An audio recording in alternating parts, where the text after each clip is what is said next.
पर मन को रस मिलता है। मन को रस मिलता है। किसमें रस मिलता है? रस मिलता है जब कोई कुछ सुनाता है, तब उसमें रस मिलता है, आनंद आता है। जैसे आप सत्संगी हो, आप समझ गए हो, आप लोग जो बराबर सत्संगों में आते रहते हो, या जिनको लोगों ने सत्संग को सुनाया होगा, बताया होगा और कहा होगा चलो वहाँ मुक्ति मोक्ष का रास्ता मिलेगा, उद्धार का रास्ता मिलेगा, जो महात्माओं ने कहा है कि नाम से ही कल्याण होगा, जो गोस्वामी जी ने कहा है कि कलयुग योग यज्ञ नहीं ज्ञानान, एक आधार नाम गुणगाना, नाम से ही यानी इस वक्त पर उद्धार कल्याण होगा, नाम से ही नरकों से छुटकारा मिलेगा, नाम से ही जन्मते वक्त और मरते वक्त जो पीड़ा दर्द होता है वो दूर होगा। तब आप आए होगे, तब आप आए होगे। तो अब आप इस बात को समझो प्रेमियों कि यानी ये जो देवी देवता हैं और ये हैं, ये रोम रोम में बैठे हुए हैं, इसी मनुष्य शरीर में ही ये समझो कि दरवाज़ों पर ये हैं, ये रोकने का काम करते हैं। अब जब आप समझो कि इससे जीवात्मा निकलेगी और ऊपर जाएगी, तब इसमें शक्ति आएगी, ताकत आएगी। अब ये क्या है, इस समय इंद्रियों के दरवाज़ों पर बैठ कर के मन के साथ ये जीवात्मा यानी समझो फंस गई है और मन इसका साथ नहीं छोड़ रहा है। एकदम इतनी गहरी दोस्ती हो गई कि छोड़ना नहीं चाहता है। क्यों? क्योंकि जीवात्मा अगर निकल जाए, ऊपर से नीचे ना आवे, ऊपर से शक्ति या न दे शरीर को चलाने के लिए, तो मन इंद्रियों, ये इंद्रियां सब काम करना बंद कर देंगी, तो मन को खुराक कहाँ से मिलेगा? तो मन यही सब कुछ करा रहा है। अब जीवात्मा को संत जब आते हैं तो याद दिलाते हैं कि तू यहाँ की नहीं है और तू इस गंदगी में फंस गई, मन के साथ आ गई, मन के साथ तू पड़ गई और इस तरह से पड़ गई कि फंस गई और तू तो अपने धाम को ही यानी भूल गई, तू अपनी ताकत को ही भूल गई, शक्ति को भूल गई। जब याद दिलाते हैं और युक्ति बताते हैं, उपाय बताते हैं, सिखाते हैं, तब जैसे जंगल के शेर ने युक्ति बताई, उपाय बताया और ताकत का इजहार कराया उसके बलवा करके, और तब सब जब भेड़ें भगी थीं, ऐसे ही जब अंतर में एहसास करा देते हैं, अंतर में कुछ मिल जाता है, अंतर में आदमी के समझ में ये आ जाता है कि मैं परमात्मा की अंश हूँ, मेरे अंदर वो ताकत है, तब ये जो मन है, जो मन रूपी पाली है, भेड़ी धड़हार जिसको कहते हैं, जिसको गड़रिया कहते हैं, वो भी भग जाता है, भग जाता है। और इंद्रियां ये जो भेड़ रूप में है, ये भी अपना काम करना बंद कर देती हैं। तो ऐसे ही समझो कि जब संत मिलते हैं, संत लेकिन मिलें संत तो सच्चे संत मिलें, समर्थ संत मिलें, दाढ़ी बाल का नाम नहीं होता है संत, संत पहुँच वाले का नाम होता है। संत मिल जाए तो कहा गया ना कि जब जब संत जगत में आवे, आने का मतलब रहते हैं हमेशा, लेकिन जब प्रकट रूप में दिखाई पड़े आपको, तो जब जब संत जगत में आवे तो ढूंढ भाली उनके देख जाओ, जाए करो दर्शन और सेवा, पड़े रहो सदा चरणन, तब दर्शन सेवा करो और चरण न छोड़ो। चरण छूट जाता है तो फंस जाते हो, जब आना जाना बंद हो जाता है, सत्संगों का सुनना जब बंद कर दिया जाता है, तब दया नहीं मिल पाती है, दया हट जाती है। इसीलिए कहा गया पहले के समय से ही ये बात चली आ रही है कि हो सके तो गुरु का दर्शन रोज करो, और नहीं तो दूसरे दिन तीसरे दिन करो, हफ्ते में एक बार करो, 15 दिन में एक बार करो, महीने में करो, न कर पाओ 3 महीने में करो, 6 महीने में करो, साल में तो एक बार जरूरी था। और कहा जो साल भर में एक बार भी नहीं कर पाता है, बरस बिना में दरस न कीना, ताको लागे दोष, और कह कबीर हुआ को कभी न होवे मोक्ष, उसको मोक्ष नहीं मिलता। तो यह तो तब की बात है कि जब सवारी का साधन इतना नहीं था, फंसाव था। अब जैसे इस समय भी फंसाव है, जो बहुत दूर हैं, विदेशों में हैं बहुत से लोग, वो बेचारे नहीं आ पाते हैं, छुट्टी नहीं मिलती। वहाँ ये 1-1 मिनट की तनख्वाह मिलती है, तनख्वाह कम है, भाड़ा किराया ज़्यादा है। तो जैसे आप त्रयोदशी को और पूर्णिमासी को जब खबर लगती है कि वहाँ पर सत्संग होगा, पहुँच जाते हो, तो बेचारे नहीं पहुँच पाते हैं। लेकिन साल में तो एक बार उनको भी आना चाहिए, पहुँचना चाहिए। तो अब आप इस बात को समझो प्रेमियों कि जब मिल जाते हैं गुरु, मिल जाते हैं, समर्थ गुरु मिल जाते हैं, तब समझो, या उनकी खबर लग जाती है, तब तड़प जगती है। नामदान लेने के लिए हम आप जब गए थे, तब तड़प ही जगी थी। इसीलिए कहा जाता है कि जो भी प्रचारक हो, प्रचार जब करो तो नामदान के बारे में बताओ, अंदर के यानी दौलत को पाने के बारे में बताओ, जो अस्थाई होती है। ये जो बाहर की दौलत है, यह सड़ जाती है, गल जाती है, चली जाती है। ये आँख बंद होने के बाद यानी मरने के बाद काम नहीं आती है। लेकिन ऊपर की जो ये दौलत है, नाम धन जो ये है, नाम की जो ये कमाई है, यह हमेशा साथ देती है। बार बार आपको इस बात को बताया जाता है। इसीलिए तो यानी साधना शिविर वगैरह लगाई जाती है कि कम से कम किसी भी बहाने से यह बैठने लग जाएं और इस चीज़ को समझ जाएं, अनुभव कर लें कि हाँ भाई उसमें ताकत है। अभी साधना शिविर लगी थी कुछ समय पहले, 3-4 महीना पहले, 3 महीना हुआ होगा लगी थी, 2 महीना 3 महीना ऐसा हुआ होगा। कहाँ लगी थी? उज्जैन में लगी थी। उसमें जो लोग गए बोले वो दया मिली इसमें बरसी कि जो जीवन में कभी नहीं मिली थी। जैसे कोई कि लॉटरी निकल जाए और खुश हो जाए, ऐसे उछल रहे थे, कूद रहे थे। आप ये समझो चेहरा इस तरह से खिला हुआ था कि कमल क्या खिलेगा चेहरे की तरह से, चेहरा उनका खिला हुआ था। और कुछ लोग तो कह करके भी गए कि महाराज जी आप जल्दी फिर साधना शिविर लगाओ, हमको बुलाओ और हम उसमें आएंगे।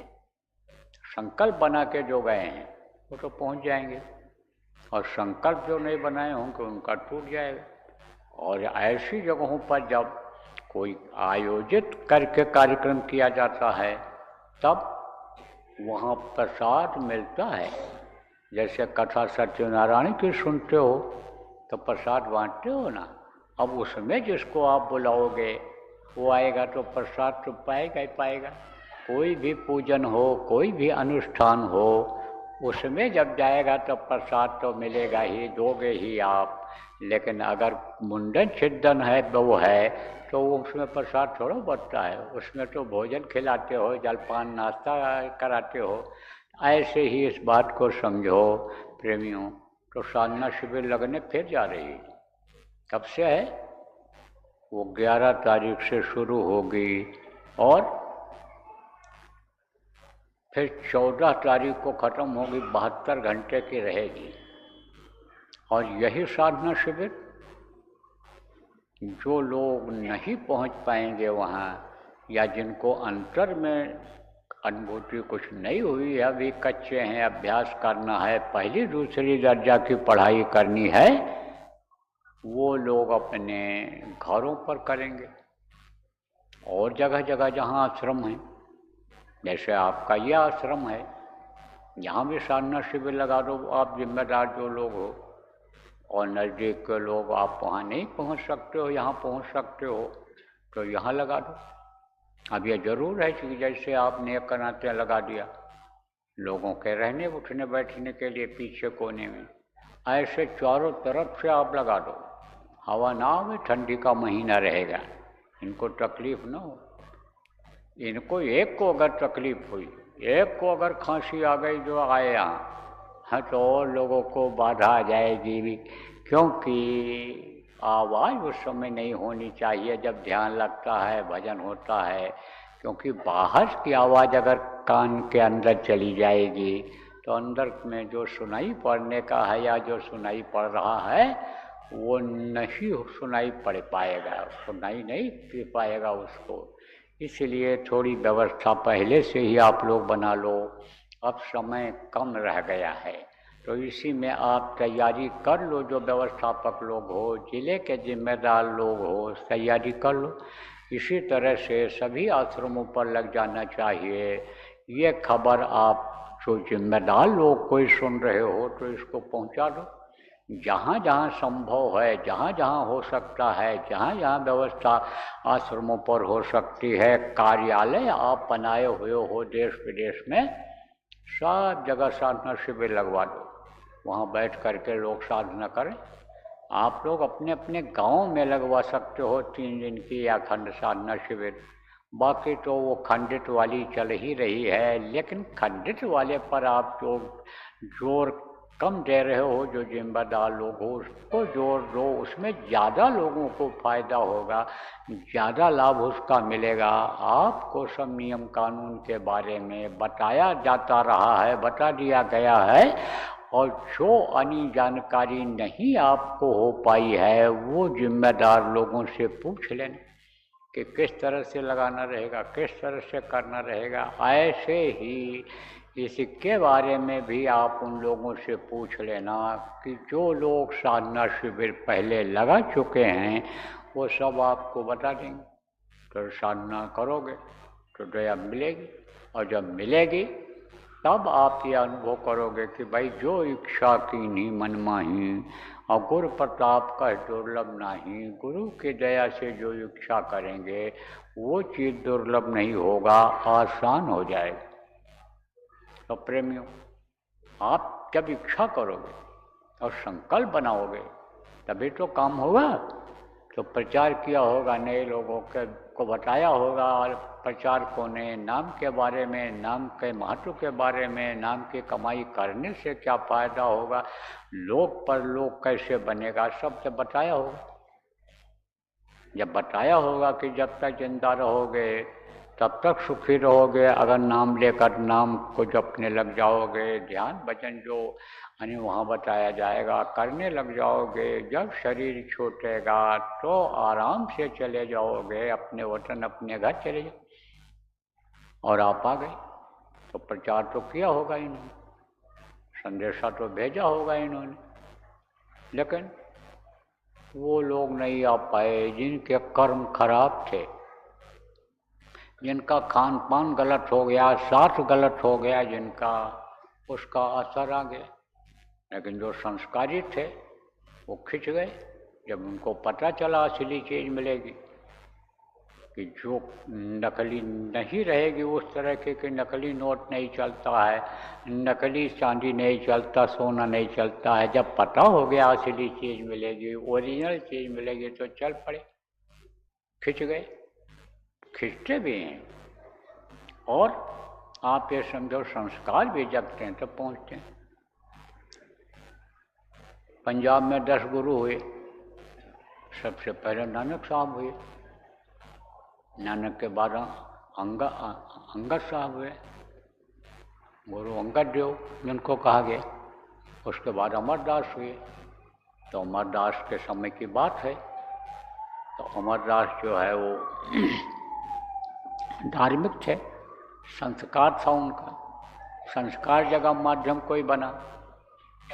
गुरु तो उनके बारे में जानते ही थे, गुरु तो सबके बारे में जानते हैं, मनुष्य शरीर में रहते हुए नहीं, लेकिन मनुष्य शरीर से जब ऊपर जाएंगे, गुरु पद ऊपर स्थान, वहाँ से जब देखते हैं सबको देख लेते हैं, सबके बारे में जानते हैं।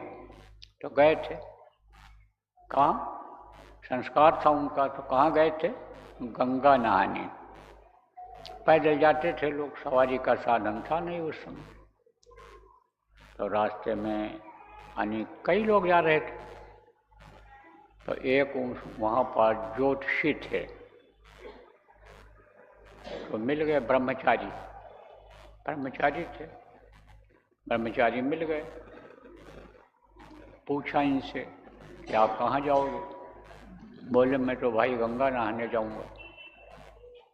बोले चलो ठीक है, साथ मिल गया हमको, मैं भी गंगा नहाने जाऊंगा, आपको साथ मिल गया, हमारा साथ हो गया। बातचीत करते रहे तो कहा गया कि प्रेमी से प्रेमी मिले और गुरु भक्ति दृढ़ होए। प्रेमी खोजन मैं चला और प्रेमी मिला न कोई। जब प्रेमी से प्रेमी मिलते हैं तो कैसी बात करते हैं? गुरु भक्ति की बात करते हैं, गुरु की चर्चा करते हैं, सत्संग की बातें करते हैं। जब देखो कार्यकर्ता मिलते हैं, प्रचारक मिलते हैं एक दूसरे से, तो वैसी बातें करते हैं तो वो एक दूसरे से घुल मिल जाते हैं, एक दूसरे का विचार मिल जाता है। जैसे को तैसा मिले कीच में कीच, जैसे को तैसा मिले नीच को नीच, और पानी में पानी मिले कीच में कीच। आप ऐसे समझो पानी पानी में मिल जाता है और कीचड़ बहता है, बह कर कीचड़ में चला जाए तो कीचड़ जैसा हो जाता है। और अच्छे लोग मिल जाएं तो अच्छी भावना आ जाती है, अच्छाई आ जाती है। और बुरे लोग जब मिलते हैं तो वो चोर मिलते हैं तो चोरी की बात करते हैं, बड़ा प्रेम आपस में हो जाता है उनके, तो प्रेम हो गया।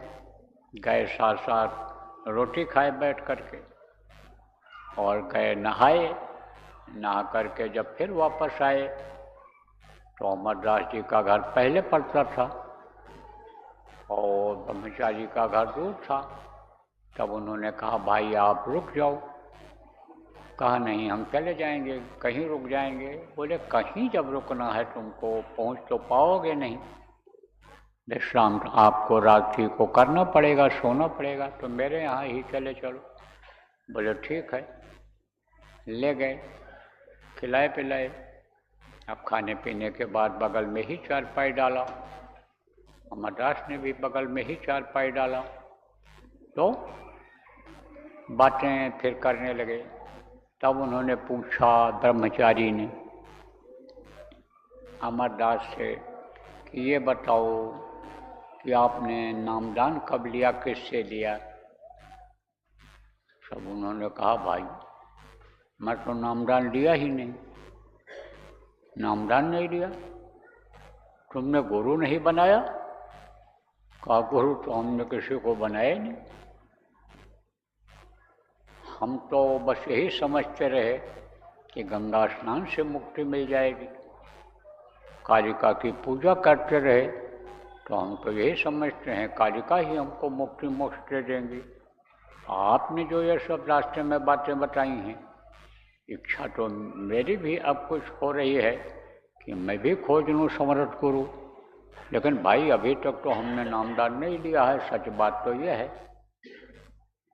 तब ब्रह्मचारी ने कहा कि भाई मुझे तो ये पहले पूछना चाहिए था, भूल हो गई मेरी, मैं तो निगुरा का घर रुक गया और निगुरा का खाना खा लिया, निगुरा का भोजन मैंने ग्रहण कर लिया। अरे भाई मेरा उद्धार कैसे होगा, कल्याण कैसे होगा? कहा गया है कि कबीर साहब ने कहा है निगुरा मुझको ना मिले, पापी मिले हजार, एक निगुरा के शीश पर लख पापी का भार। जो गुरु नहीं करता, समर्थ गुरु को नहीं खोजता कि जो उनके कर्मों को काटते हैं, उसके ऊपर तो लाख पापियों का बोझा होता है। तो अब मेरे ऊपर जो बोझा लगा, मैं कहाँ जाऊँगा, क्या करूँगा, मेरे समझ में नहीं आता है भाई। तो मैं तो आपका भोजन तो खा लिया, लेकिन अब रुकूंगा नहीं, और बिस्तर समेटा और चलने लग गया। बहुत रोका अमरदास ने, लेकिन रुका नहीं, चला गया रात को ही।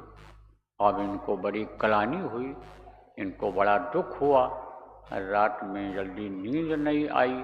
ये सोचते ही रहे कि भाई अब तो गुरु की तलाश करनी ही है, गुरु को खोजना ही है। अब तो सबसे पहले समझो गुरु खोजेंगे कि गुरु बिन भव निज तरह न कोई। जो विरंच शंकर सम हुई। अब इनको सब बातें याद आने लग गईं कि ब्रह्मा विष्णु महेश भी बगैर गुरु के नहीं पार हो सकते, और इन लोगों ने भी गुरु किया था। राम भगवान ने विश्वामित्र को गुरु बनाया, वशिष्ठ को गुरु बनाया, आध्यात्मिक गुरु उनको बनाया, और